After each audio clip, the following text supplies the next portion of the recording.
Ohio gozaimasu. And as the weather intensifies and the cold deepens outside, let me spread a little bit of warmth amongst you all with another review of a film that takes a Japanese archetype, a Japanese social, historical, cultural, mythic figure, transplants it to contemporary France, and uses it as the sort of arguably tenuous, but I think in many ways resonant and interesting basis for a modern day action film.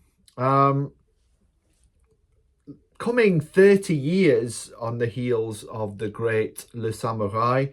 the perennially underrated and undervalued Hollywood director John Frankenheimer directed what would turn out in effect to be his last great sort of cinematic fling, an action movie, one that looks increasingly antiquated and old-fashioned and all the better for it, starring Robert De Niro, Natasha McElhone, Sean Bean, Stellan Skarsgård and others, entitled Ronin. So Ronin is an action thriller, one of several that Robert De Niro made in the wake of Heat to try and capitalise on that film's success and its sort of quasi establishment of him as a viable action leading man. This is a film set entirely in France, with an international cast of characters, following a classic Hitchcockian MacGuffin, a briefcase that contains something that is of very great importance that we learn almost nothing about. The protagonists, De Niro and several other assorted professionals for hire, are recruited by a shady Irish woman, Natasha McElhone, in order to provide or commit a heist that will remove said briefcase from the possession of someone who intends to deliver it or sell it to some interested Russians. And that is basically the setup of the film. It's a fairly straightforward, flimsy pretext for a bunch of action set pieces, including two extended and still impressive car chases, even though they make fairly unapologetic use of what even by 1998 had become fairly hoary cliches, such as crashing into food markets or having vehicles pull out of side roads at very inopportune moments. And the action begins in Paris. It moves to Nice, to Arles in the south, and back up to Paris for the finale. The title Ronin,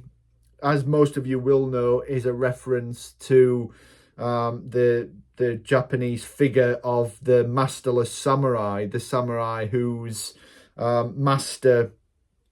has been killed typically in battle and who has to live out his days as a hired gun, hired sword, if you like, sort of taking what work he can get, because throwing in his lot with another master is something that is typically seen as something of a social no-no. There is text at the very beginning of the film, as there is in Le Samurai, that tells us in no uncertain terms what a Ronin is. And there is a scene fairly late in the film when De Niro repairs to the country retreat of a character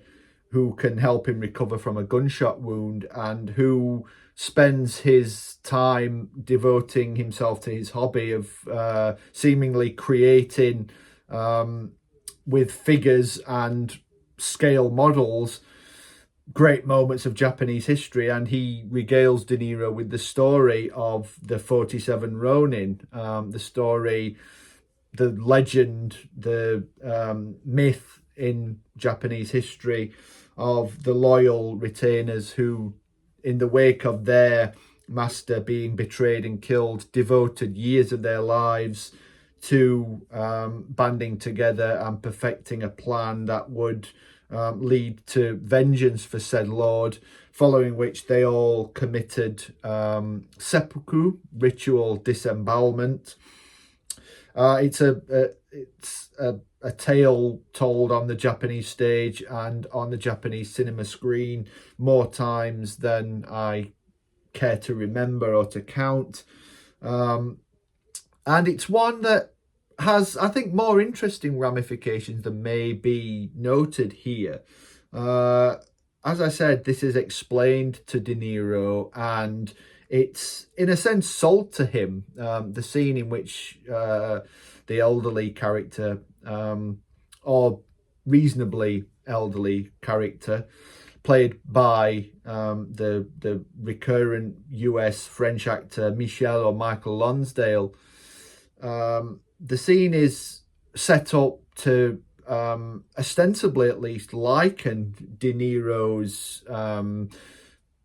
apparently ex-CIA operative to a Ronin figure, or indeed more pointedly, one of the 47 Ronin. What I think is particularly interesting here is the extent to which De Niro's character, Sam, frustrates or rejects some of the tenets of being one of the 47 Ronin. He initially responds quite favourably to the story and reacts admirably to the cause, if you like, that that the 47 Ronin embarked on and the ideals that they upheld. But there is a sort of quasi-comic turn when he suggests that the part with the ritual disembowelment, the suicide, didn't really or doesn't really rhyme with his idea of how a particular job or how a particular sort of professional undertaking should end. As I said, it's in some ways throwaway, even though it seems narratively absolutely central. But the script, perhaps because there was a feeling that we should explain the notion of the Ronin more, sort of makes a virtue out of necessity and kind of has this as almost a throwaway scene. So there's a tension between this being central on the one hand and completely peripheral on the other, which relates interestingly to De Niro's character and to the other sort of ragtag collection of professionals. Even the one character with whom De Niro becomes friendly, a French operative called Vincent, played by Jean Reno, not long after his sort of international breakout turn in Luc Besson's film Léon, which was, of course, itself influenced by Le Samouraï. This collection, this rather disparate collection of nationalities and professional capabilities and loyalties and ideas, rather flies in the face of the notion of the 47 Ronin, who were absolutely steadfast in their cause, in their loyalty to their master, in their sort of togetherness, if you like, in embarking on the fateful mission that they did embark on. Here, as befits a kind of thriller that repeatedly turns on twists in who is betraying who is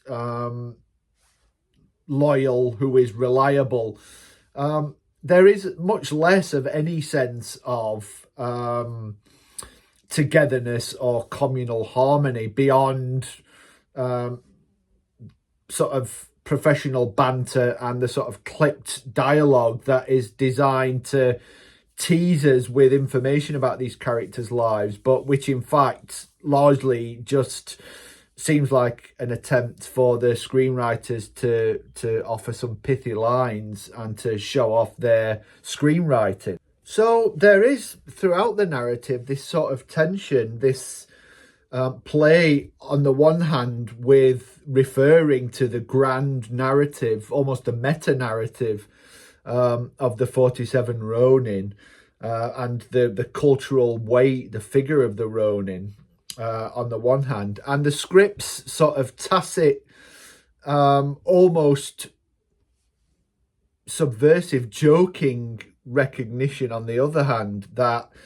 this doesn't really fit, that this is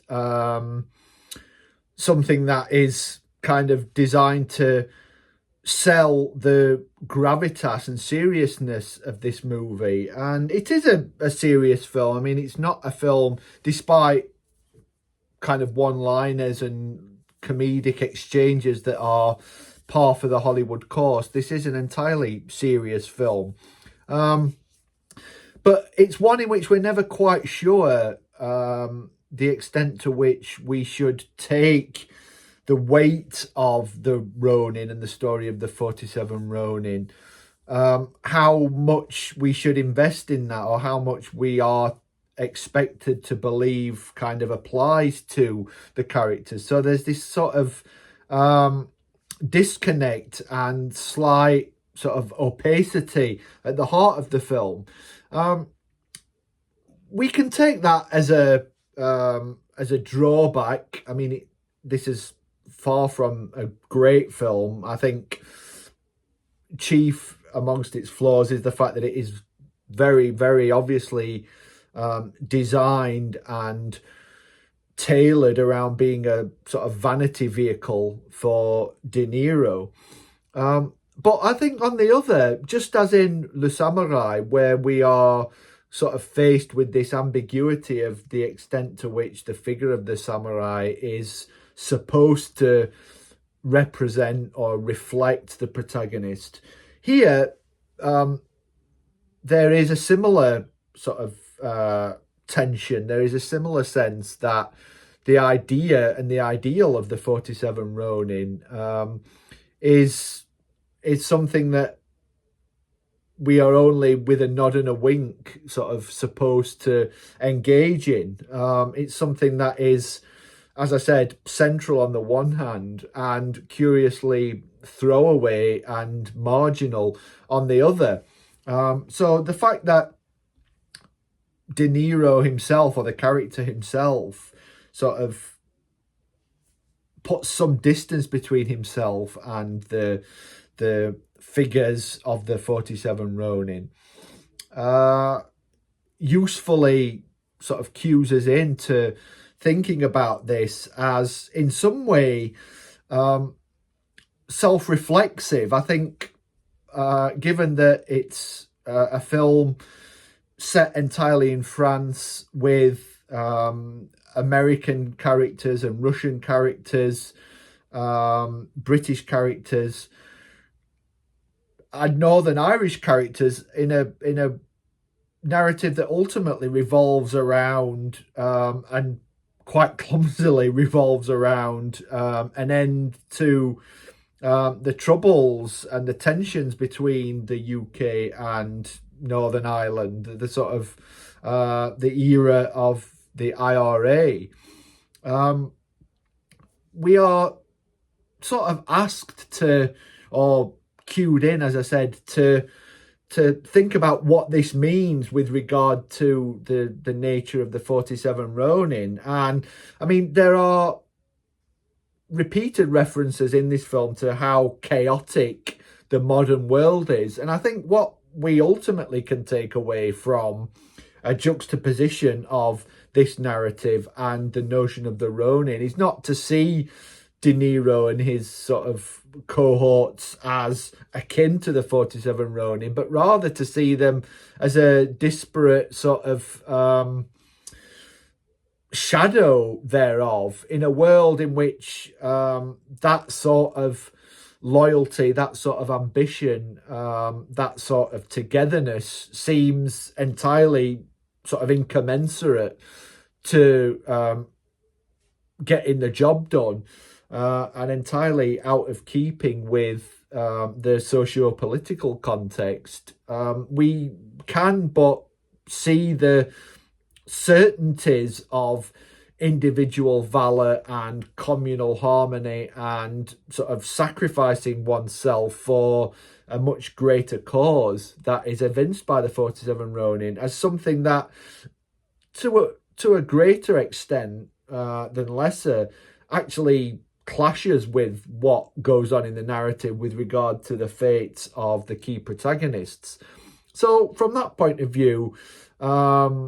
maybe I'm reading quite a lot into this, but obviously, you know, it's there in the narrative in that sort of central stroke throwaway scene that we get late, that sort of switches the action into the third act late in the film.